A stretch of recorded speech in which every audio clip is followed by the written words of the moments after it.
जो बहुजन नेता ईमानदारी से संविधान बचाने की लड़ाई लड़ रहा है, आरक्षण बचाने की लड़ाई लड़ रहा है, उसके साथ तो अत्याचार हो रहा है। 2% की रैली कैंसिल होने का मतलब है ये सरकार पूरी तरीके से डर गई। उन्होंने सेंधमारी की है, अलग अलग तरह से प्रलोभन भी दिए हैं, दूसरे से मुकदमे और उन पर लगा करके उनको डराने की भी कोशिश हुई है। तो बाबाओं को उतारा गया मैदान में। ये मैं नहीं मानता कि जो बाबाओं का जो जादूगर जो दिखाई जा रही है वो अचानक है। ये सारा का सारा प्री प्लान्ड खेल है। और वो बाबा क्या कर रहे हैं, हिंदू राष्ट्र सीधे बीजेपी के एजेंडे पर काम कर रहे हैं कि हम आरक्षण की सीमा बढ़ाएंगे, जो ये कहते हैं कि संविधान बचाने के लिए हम खड़े हुए हैं, जो ये कहते हैं कि यहाँ भागीदारी सुनिश्चित करेंगे, हम रिजर्वेशन और दूसरी जगह पे भी करेंगे, शिक्षा की बात कर रहे हैं, अस्पताल की बात कर रहे हैं। कि आरएसएस कहाँ नहीं है, हर जगह मौजूद है, हर पार्टी में मौजूद है। कि आरएसएस और बीजेपी सत्ता और उनके पास सामाजिक सत्ता दोनों चीजें हैं, लोगों को लगातार गुमराह कर रहे हैं। टेलीविजन से लेकर के सोशल मीडिया तक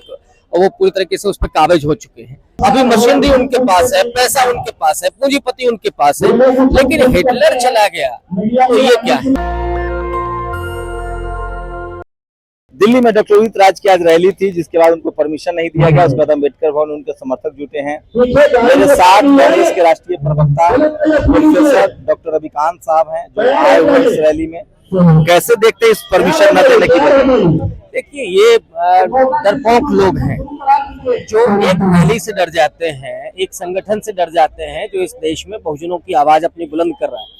लेकिन इसी देश में हम लोग जानते हैं कि एक ऐसा संगठन है जिसका कोई रजिस्ट्रेशन नहीं है, लेकिन करोड़ों के उसके महल बने हुए हैं, उसके ऑफिस बने हुए हैं, उसके नेता को Z+ श्रेणी की सुरक्षा मिली हुई है।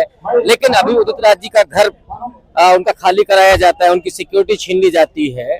तो जो बहुजन नेता ईमानदारी से संविधान बचाने की लड़ाई लड़ रहा है, आरक्षण बचाने की लड़ाई लड़ रहा है, उसके साथ तो अत्याचार हो रहा है। हम लोग ये भी देख रहे हैं कि बहुत सारे बहुजन नेता हैं जो बड़ी बड़ी रैलियां कर रहे हैं इस समय, और वो दावे कर रहे हैं कि साहब हम मनुवाद की पहला लड़ाई लड़ रहे हैं, लेकिन उनकी रैलियां होती हैं। 2% की रैली कैंसिल होने का मतलब है कि ये सरकार पूरी तरीके से डर गई, क्योंकि उदित राज जी लंबे समय से इस पर काम कर रहे थे और जो संविधान बचाने की लड़ाई है उसको वो अंजाम तक ले जाने के मकसद से जुट रहे थे। और लोगों को आना था, मैं तो अकेला आया हूँ लखनऊ से, हमारे साथ सैकड़ों लोगों को आना था, वो नहीं आए हैं केवल इसलिए क्योंकि रैली कैंसिल हुई है। ये मैसेज देने के लिए हम लोग यहाँ पहुंचे हैं सांकेतिक रूप से कि ये रैली क्यों कैंसिल की गई है। और मुझे लगता है कि लड़ाई लंबी चलेगी।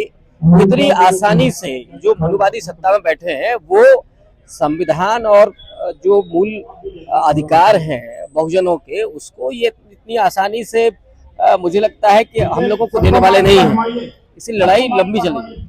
क्या नेताओं का बिखराव, खासकर जो दलित पिछड़े नेता है, उनका आपसी स्वार्थ, अहंकार और आपस का बिखराव इसकी वजह है? क्योंकि जो मनुवादी ताकतें हैं वो सबको साधने की कोशिश करती है।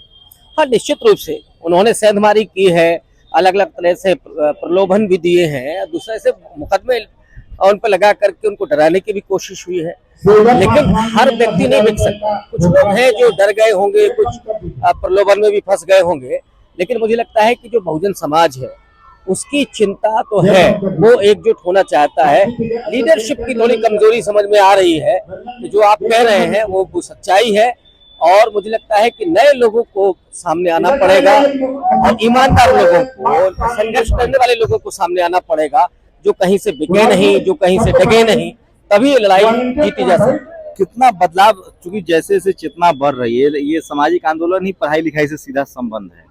जो बहुसंख्यक आबादी है, जब तक स्कूल कॉलेज नहीं जाएगी, आप चूंकि पढ़ाते भी हैं, तो क्या लग रहा है युवा वर्ग जुड़ रहे हैं, इससे जागरूक हो रहे हैं, सोशल मीडिया का इम्पैक्ट बढ़ रहा है?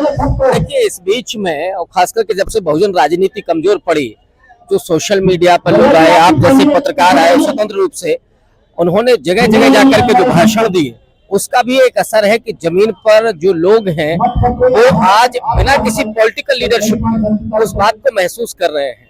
उसमें शंभू कुमार सिंह जब जाते हैं तो लोग जिस तरह से जुटते हैं, या रतनलाल जी जाते हैं, या और भी दूसरे तमाम बहुत सारे लोग हैं इस समय जो लगातार एक्टिव हैं, काम कर रहे हैं, तो लोगों को ये बात समझ में आ रही है। और अभी आपको आश्चर्य होगा, जो जैन जी है, जो 17-18 साल की उम्र के बच्चे हैं, उनमें आप देखिए बहुत तेजी से बाबा साहब अम्बेडकर को लेकर के, अम्बेडकर आंदोलन को लेकर के उनके भीतर जो चेतना आई है वो बड़ी आश्चर्यजनक है। मैं चूंकि आपने जो पढ़ाने का जिक्र किया तो मैं अपने उसी विश्वविद्यालय में देख रहा हूँ कि जो दलित पिछड़े बच्चे हैं, आदिवासी समाज के बच्चे हैं, यहाँ तक की लड़कियां, वो भले ही जनरल कास्ट की हो, लेकिन उनके भीतर बाबा साहब की चेतना जा रही है। वो इस बात को महसूस कर रही हैं कि आज जो खुलेआम मनुवाद की बात हो रही है, वो जान रही है कि मनुस्मृति में क्या लिखा है, वो पढ़ने की कोशिश कर रही है। बाबा साहब ने क्यों, क्या यही वजह है कि 90,000 स्कूलें बंद हो रही है? कोशिश है कि देश को फिर से अंधविश्वास और कर्मकांड की तरफ धकेल दिया जाए। देखिए शंभू जी, आप बहुत सोशल मीडिया पर लोकप्रिय हैं, रहे हैं, और लेकिन आप अगर पिछले 2 साल को देखें, 2 साल के पहले जो आप लोगों ने स्पेस क्रिएट किया था, उस स्पेस को कम करने के लिए बाबाओं को उतारा गया मैदान में। वो बाबा लगे हुए हैं, तमाम विपंच पैदा कर रहे हैं। ये मैं नहीं मानता कि जो बाबाओं का जो जादूगर जो दिखाई जा रही है वो अचानक है। ये सारा का सारा प्री प्लान्ड खेल है, और इसके जरिए लोगों को, खास करके गरीब लोगों को, दलितों, पिछड़ों को, चूंकि वो गरीब हैं तो अपने बच्चे का भी अगर बीमार होता है तो इलाज नहीं करा सकते, तो भगवान मेरे बच्चे को ठीक कर दे। तो ये जो चीजें हैं वो उस पूरे सोशल मीडिया जहां बहुजन इतना डिस्कोर्स चल रहा था, उसको किनारे लगाने के लिए इन्होंने बाबाओं को उतारा, और बाबाओं ने गुमराह करने की कोशिश लगातार की है। और वो बाबा क्या कर रहे हैं, हिंदू राष्ट्र सीधे बीजेपी के एजेंडे पर काम कर रहे हैं, लेकिन बावजूद इसके जो चीजें हो चुकी हैं वो लगातार एक व्यक्ति से दूसरे व्यक्ति, तीसरे व्यक्ति तक वो जा रही हैं। और इसीलिए मुझे लगता है कि हम समाज की तरफ से भी आपका शुक्रिया अदा करना चाहिए हम सबको, कि आप लोगों ने जो काम किया है वो उस पूरे नौजवान पीढ़ी में और जो पढ़ा लिखा तबका है उसमें वो चेतना पैदा कर रही है। और इसीलिए बीजेपी हो, आरएसएस हो, या बाबाओं का जो पूरा प्रपंच है कि लोग पढ़ने लिखने से दूर हो जाएं, वो उसी पूरे कर्मकांड में फंसे। क्या आप तो एक समाज वैज्ञानिक भी है, क्या फाइनली लोगों को आना तो उसी रास्ते पर पड़ेगा? क्योंकि कहानियों से, अंधविश्वास से, कर्मकांड से तो बीमारी ठीक होगी नहीं, अमीरी आएगी नहीं, और गरीबी आएगी, और गुर्बत आएगी। तो क्या लगता है एक ट्रांजिशन है आरएसएस बीजेपी का, फिर से लोग कमबैक करेंगे आधुनिक शिक्षा की तरफ? निश्चित रूप से ज्योतिबा फुले साहब ने जो किया था वो क्या रातों रात परिवर्तन हो गया था? बाबा साहब अम्बेडकर ने किया था। उस समय कितने उनके फॉलोवर थे? वो फॉलोवर तो उत्तर प्रदेश में भी नहीं थे, लेकिन आज पूरे देश में बाबा साहब के विचारों की चर्चा है, ज्योतिबा फुले की चर्चा है, माता सावित्रीबाई फुले की चर्चा है। तो अभी जो पिछले 1 दशक में हुआ है, जो विचार गए हैं, बहुजन डिस्कोर्स जो बढ़ा है, वो निश्चित रूप से भी और कारगर होने जा रहा है।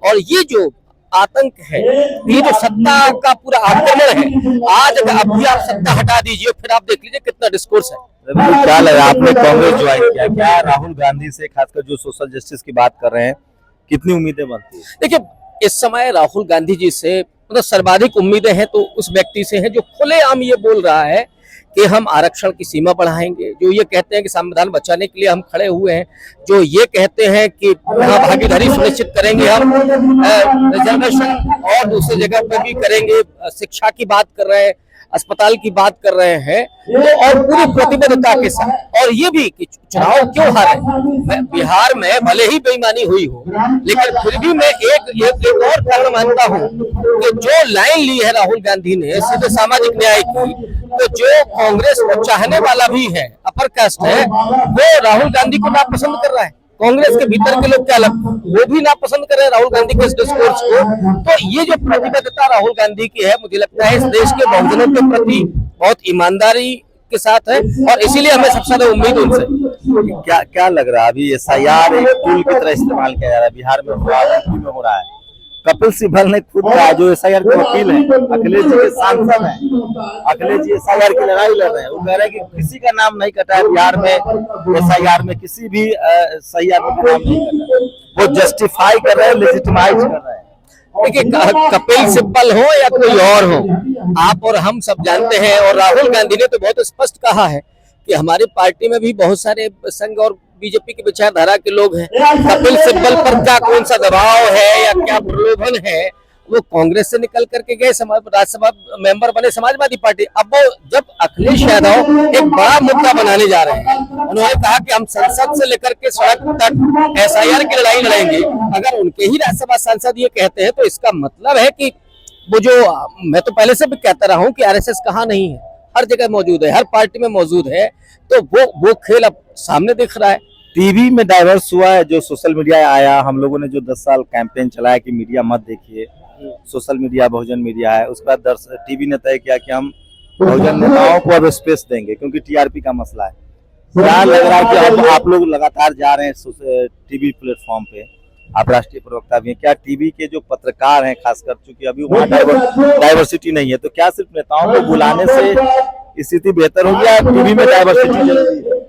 देखिए, डाइवर्सिटी तो जरूरी है, और जो एंकर है, एंकर तो आपको एक ही वर्ग के मिलेंगे। सबसे अच्छी बात है कि वो एक्सपोज हो रहे हैं।